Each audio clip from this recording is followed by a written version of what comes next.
The following is an independently produced community access program.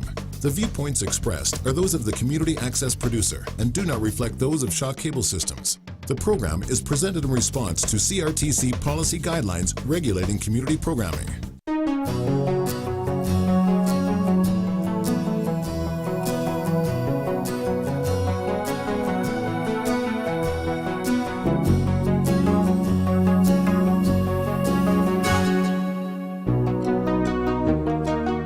Welcome to Kerby Centre's Successful Aging Series.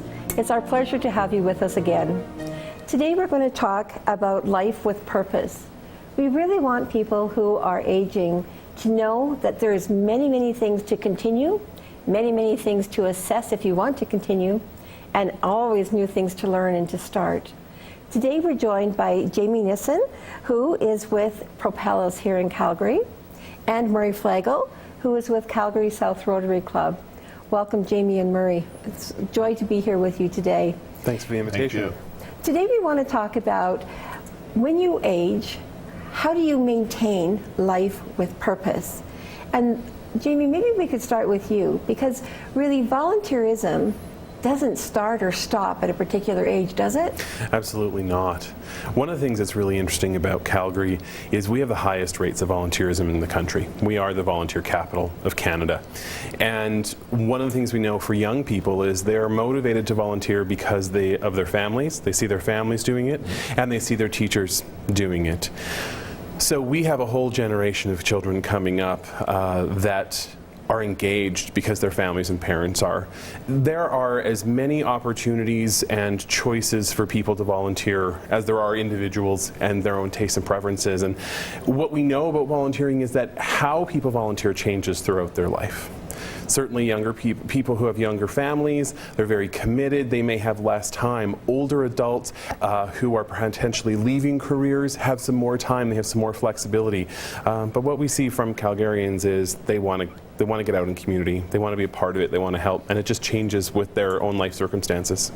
You know, it's interesting because just for Kerby Centre, we have 450 plus wonderful people who dedicate their time, put their energies, resources, and talents towards furthering themselves, furthering Kerby Centre, and helping others. And I think that there's just not a better way of doing that.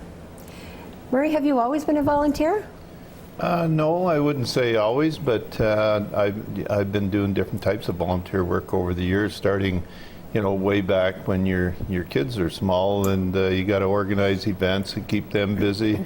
And I was always heavily involved there. And when he says the older, the benefits probably here are when you're older is you find you have more time, but you also find you have more concerns for people, and I have more concerns for senior people, including being a senior probably. You know, there's things that you can do that are not very difficult, and yet they mean a lot to those people if you can help them out. That's wonderful. With you being involved in Rotary, Rotary internationally is known for taking on tremendous causes. What are some of the things you've specifically done through Rotary? Well, our big ones are the house we built at the Children's Hospital, as you know, is one of our big projects, and we've been doing all kinds of projects through our dream home on the grounds, and we support around 66 different organizations, and some of them need the support yearly, and they're all critical to our citizens in Calgary, and along with several other Rotary clubs, we keep them going. Do you find that your children, who are now adults, have caught on to the volunteerism, and has that something that we hear can happen in your own family? Yeah, and I agree with them. That's exactly what happened. So you and my two boys and their families are involved, and they're involved in some very good causes, and I think it all part of rolling forward the good effort. And if you think about it, if everybody did a little bit, there wouldn't be very much to do. But we've got a small portion of the population keeping this vibrant. Would you say you're one of those people that we talk about when we say if you want something done, you ask a busy person? Would you agree with that? Oh, I think so, and it amazes me, like Calgary in itself. I mean, as he said, the people that get involved, you lead by example, and a lot of the people before me obviously were very detrimental to me following suit. So, yeah, I think it's contagious. Wow. When you were a younger person, you were very involved in sports. Yes. And so there was lots of fundraising that your family had to do in order to be part of this team or pay for this trip and do those kinds of things. It must be really difficult when you think back now for those families that didn't have the resources to be able to afford what they could and fundraise for the rest. And did you have a sense of that when you were growing up? Yeah, we did, and we scrambled ourselves to, basically to buy our own sporting equipment and that. But and now in particular, because there's so many playing, and everything seems to be more like hockey, for example. All the hockey now is played in indoor arenas, which costs a lot more money. We played on outdoor arenas where there really wasn't much cost to doing that. So there's lots of kids that need help just with registration or even buying used equipment, any of that kind of thing. So you feel it out there, and I feel for those kids, and we do a lot of work to make sure they get registered and they get equipment and not be embarrassed by it, as you know. Yeah, so exactly. That's right. So Jamie, when you think about Calgary, is there a lot of organizations that use volunteers here? Absolutely. Propellus has over 500 nonprofit members, and almost all of them are using our volunteer opportunities database to post opportunities. We have at any given time somewhere between 800 and 1,000 volunteer opportunities at propellus.org. Wow. And we are ramping up to festival season, so the Stampede. Murray was saying before we started that there's some 1,100 positions you need to fill for the Dream Home. The Folk Festival, the Film Festival, all of those sorts of things need volunteers, and a real range, and that's, I think, what's really interesting. Some people will work the gate, some people are going to work in planning and logistics. Everybody has different skills. When I have worked with older adults and was actually working with a group that was looking at wise eldering, and they were exploring what does it mean to be a wise elder and talking about their role in community as older adults, almost to a person of the half dozen people in the room had retired from their job and realized that at 55, 60, 65, in that kind of range, some of them are closer to 70, that they were young and vibrant and had things to contribute, and they weren't done. No. And so some of them went back on contract to the jobs that they had left for more money. Some of them went on contract part-time to give them more time to do things like the volunteering and their leisure activities. But a number of them said, you know what? There's only so much gardening and golfing I can do. I love to do those things, but I have more to give back, and I want to be a part of things. And when we look at what the research says about older adults and volunteering, particularly boomers and older than that, they really want opportunities that reinforce their strong sense of social commitment. It's a generation of joiners, people who really joined things, belong. There's a huge sense of loyalty. That is unique to that generation of volunteers. What we see with the newer generation of volunteers, and Murray, your family may fall into this, their commitment isn't less, it's different.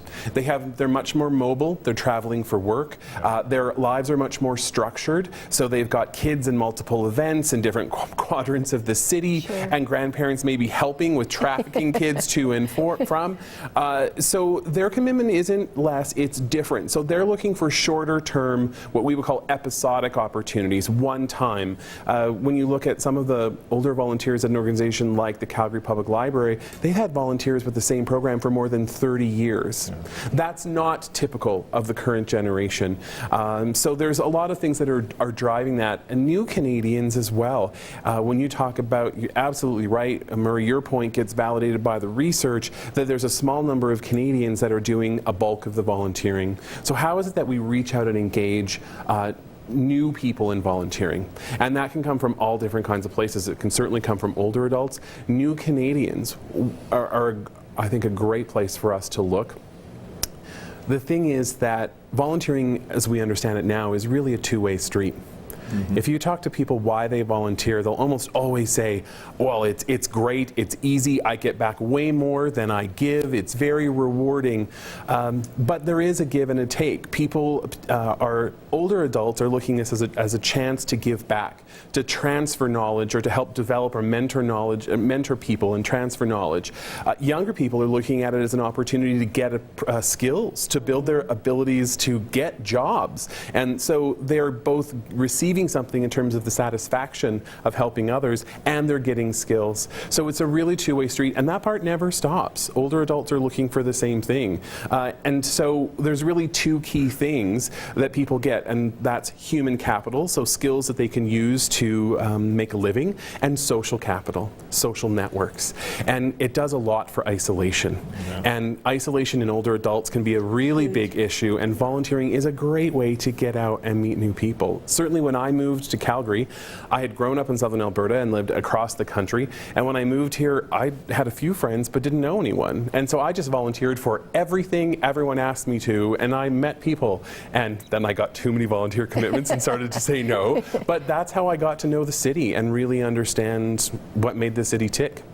I think probably a lot of that you could resonate with, Murray, and maybe overcommitment is really an important thing to talk about as well. So you have to still manage your life.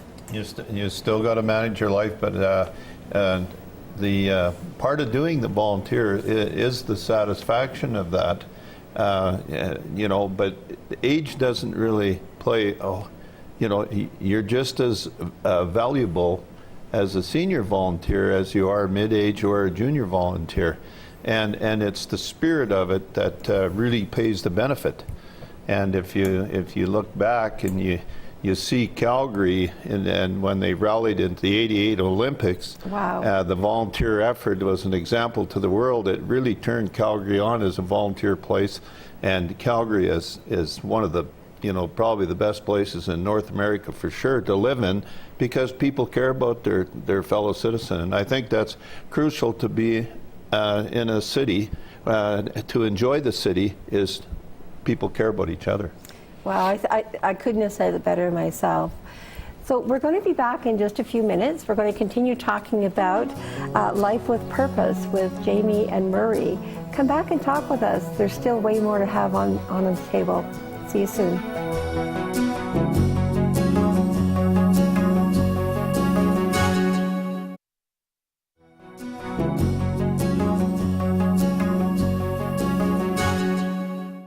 Welcome back to Kerby Centre's Successful Aging series. We're going to continue talking about life with purpose, and we have Jamie from Propellus and Murray from Calgary South Rotary. Welcome back. Thank you. So we've talked a lot about who is the volunteer. We've talked about what that does for the individual person. Let's talk about some barriers. What are some reasons why people don't volunteer? Jamie, can you pick up on that? For sure. I would say that there's a number of common barriers. One, particularly for older adults, because of their sense of social commitment, a barrier would be not being seen as a person, but being seen as a volunteer body. To just simply a unit that's there to do a task and not be seen as a whole person. Another one is smaller organizations often need volunteers to do everything, and so there's not necessarily a right fit for an older adult's skills and abilities. Those are two of the chief barriers, for sure. Would you add anything to that, Murray?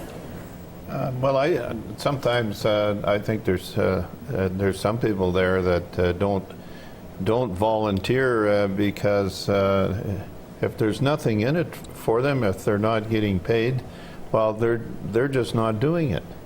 They don't see the sense of giving that back. Yeah, they're really missing some really good stuff that would really enhance, you know, their life, but they just don't take it on, unfortunately. Yeah, that is unfortunate, because that really does increase, I guess, the isolation factor and the alone factor.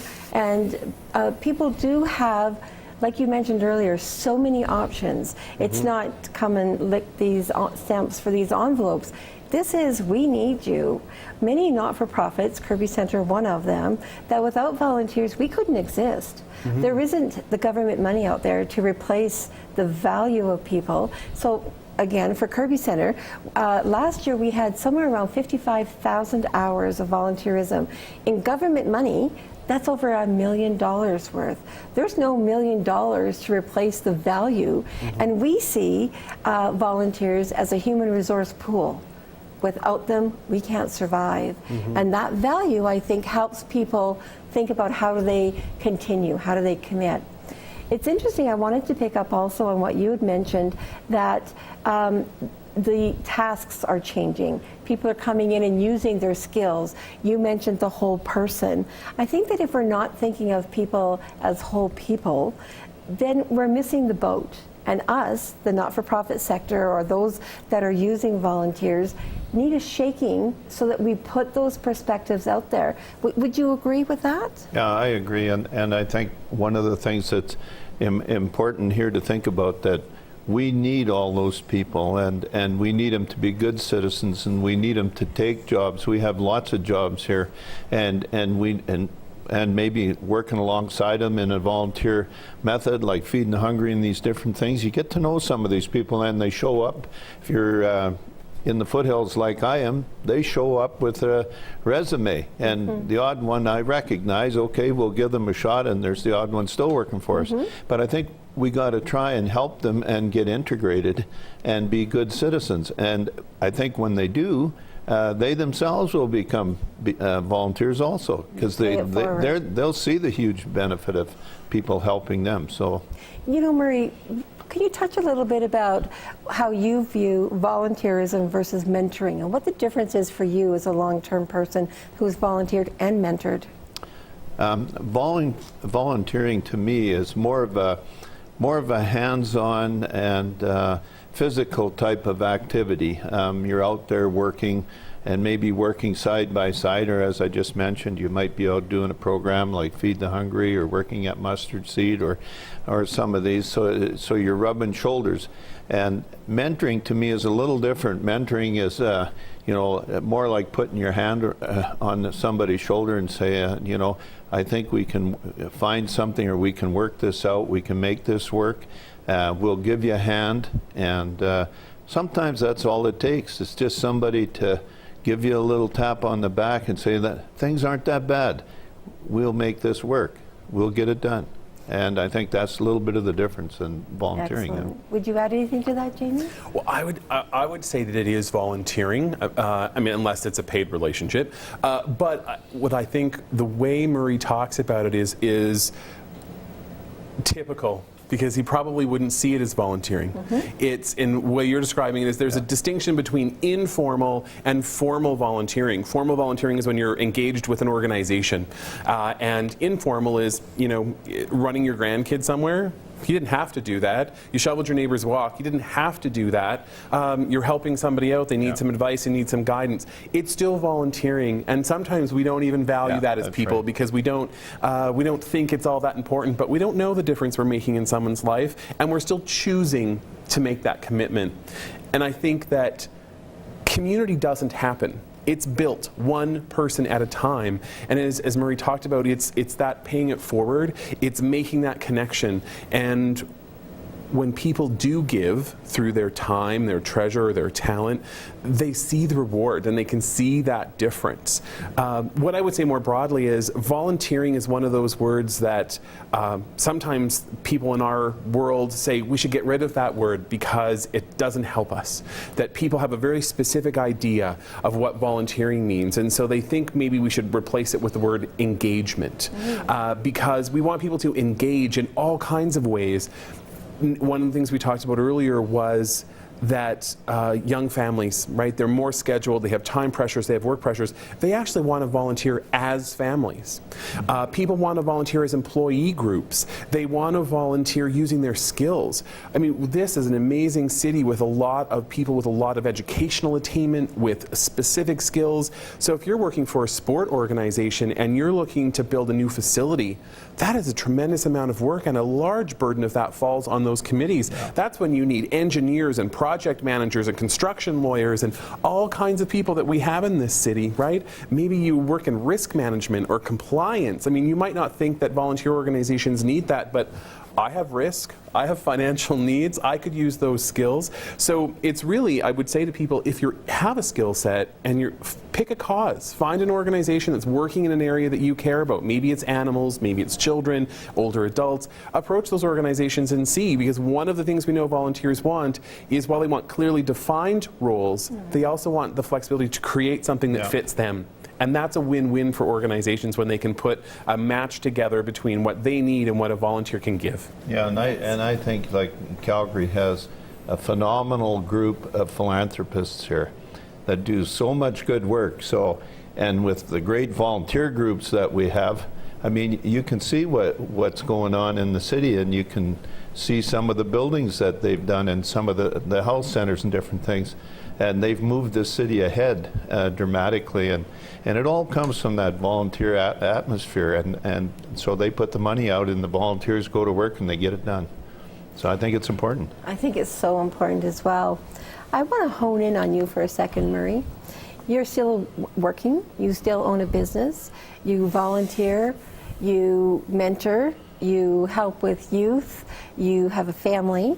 How do you keep it going? Well, you just go day by day, and it's surprising though when you are involved like that, and you're doing these things. Good things come back to you all the time too, and I think that's an important thing to point out, that if you roll it forward and you're helping people, there'll be people there at your side and keep you focused. And I enjoy what I do, so I'm at it, and. What's the next challenge? Today is the third Rotary meeting I'm at, so so it's all good. It is all good. Do you also fit sports in there? So you're very active in the sports world still, and so do you ever get to the point of saying, "Okay, I'm done. I'm going to go golf for a couple of weeks or a couple of days or a day"? Do you look after yourself, and how do you do that? Well, you must have saw the guilt in my eye because I am golfing tomorrow. Well, like I say, you fit it in. I still play a little bit of hockey, and and I'm at my grandkids' games and doing things. But I think it's all in a lifestyle, and we keep pretty focused on our lifestyle, my wife and I both, and she keeps me on the straight and narrow to make sure these things get done, and I get my things done, and at the end of the day, there always seems to be a tiny little bit of time left to do something. So, fantastic. Yeah. Is this what you often hear? Well, absolutely. If we think one of the basic concepts of economics is about scarcity, right? And something has a certain utility, and we use that up. We use all the ink in the pen, we use all the gas in the tank. Volunteering is one of those things, like what it creates in you, right? And I would say there's things like love, like trust, that the more you use those things, the more they develop. They don't deplete and go away. And volunteering is one of those things which is nourishing. You're getting something back. You're making a connection with other people. It actually feeds itself. And what we find with lots of people, that's why they keep volunteering, is that they kind of get addicted to how great it is and how connected they feel, how good they feel about themselves and for the work that they're doing with other people. So it's really can be rewarding. It can go too far. You can give too much, and I think your question is absolutely right. You'd still need to take time for yourself and for your family and all of those things, but volunteering can be a great addition to add to your life. Yeah, it's a good part of your life, and it's an enjoyable part. It really is. It's very enjoyable. Is there a particular story of success of volunteer that you can think of? One of the thousands that you've had. Is there something that you have that maybe we can trigger in on? Nothing, that I can just. There's been so many different things that nothing comes right off the top. But Were you part of the Calgary '88 Olympics? Yes. I bet you that was some stories to be told there. Well, I mean, it was just an absolute phenomenal event, and how Calgary jumped to it is still amazing today. Yeah. And I was at Vancouver's 2010. And I was in Atlanta in 1996, the Summer Games, but there was nothing like the '88 Olympics. Go Calgary. Go Calgary. You know, tonight has been really important because when you think of living life with purpose, it's the sum of things that bring you both joy and the sum of things you can give back. I've really appreciated today's conversation, so thank you so kindly. That brings to close this particular segment on Kerby Centre Successful Aging. Kerby Centre can be there for you as well. We have many, absolutely many volunteer opportunities. Give us a call. The number's on your screen. We're at kerbycentre.com. We're on Facebook, and we're on Twitter. Please remember to take care of you. If you're giving back, give back with your heart. If you're receiving, receive well.